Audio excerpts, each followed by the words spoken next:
नमस्कार दोस्तों, मेरा नाम है कार्तिक और आज मैं आप सबके लिए अपने नेताओं के दोहरे चरित्र को उजागर करने के लिए आया हूँ।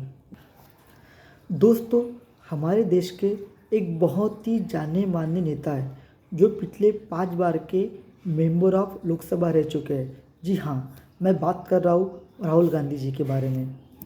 दोस्तों, राहुल गांधी जी अपने हर इलेक्शन कैंपेन में आरएसएस का खुलकर विरोध करते हैं। कभी उन्हें हिंदू आतंकवाद बोलते हैं तो कभी उन्हें हिंदू विरोधी गतिविधियों में बोलते हैं, तो कभी आरएसएस को फैसिस्ट कहा जाता है, तो कभी आरएसएस को नफरत फैलाने वाली ऑर्गेनाइजेशन भी बोलते हैं।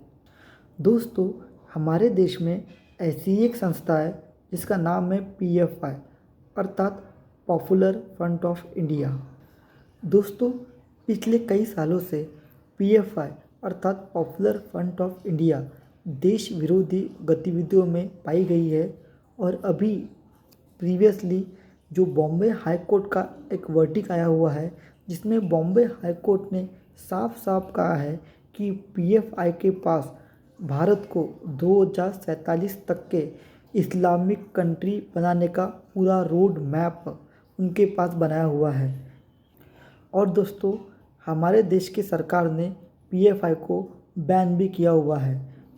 मेरा एक सवाल है राहुल गांधी जी से, जितना वो खुल के आरएसएस के बारे में बोलते हैं, क्या उनमें इतनी ताकत है क्या वो खुल के पीएफआई के बारे में बोल सके?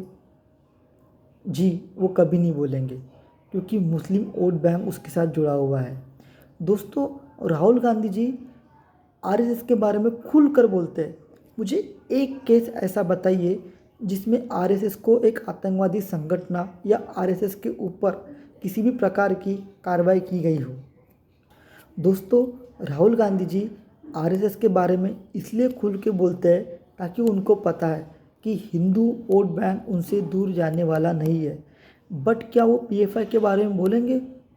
बोल के तो देखिए कैसे मुस्लिम वोट बैंक उनसे कटता है। तो दोस्तों, अभी अभी बॉम्बे हाई कोर्ट ने पीएफआई के 3 लोगों की बेल को रिफ्यूज़ कर दिया गया है और उन्होंने साफ साफ कहा है कि पीएफआई के पास पूरा रोड मैप है कैसे भारत को 2047 तक के इस्लामिक नेशन बनाने का उनका एक एजेंडा है। दोस्तों, मैं एक बात आपको कहना चाहूँगा, हिंदू वोट बट चुका है। कृपया करके हिंदू वोट को बटने ना दें, हिंदू वोट को एक करें। कब तक हम रोटी, मकान, कपड़ा इन सब के बारे में सोचते रहेंगे? आज हमें देश के बारे में सोचने की ज़रूरत है और प्लीज़ नेशन फर्स्ट इस बारे में सोचिए। दोस्तों, मैं आपको ये शॉर्ट के साथ बोल रहा हूँ कि राहुल गांधी कभी भी पीएफआई के बारे में खुलकर नहीं बोलेंगे, जबकि उन्हें भी पता है कि ये एक आतंकवादी संगठन है। बट अगर वो पीएफआई के बारे में बोलेंगे तो उनको मुस्लिम वोट का सीधे से लॉस हो जाएगा, इसलिए वो खुल के आरएसएस के बारे में बोलते हैं ताकि उनकी मुस्लिम वोट बैंक बनी रहे। क्योंकि हिंदू तो कांग्रेस का विरोध करेंगे नहीं, हिंदू तो कभी सोचेंगे ही नहीं, तो छोड़ो क्या फ़र्क पड़ता है। बट हाँ, कांग्रेस के एक महान लीडर राहुल गांधी जी जो केवल और केवल हिंदू विरोधी बात बोलेंगे, बट पीएफआई के बारे में एक शब्द भी नहीं बोलेंगे। जागो इंडिया, जागो भारत, जय हिंद।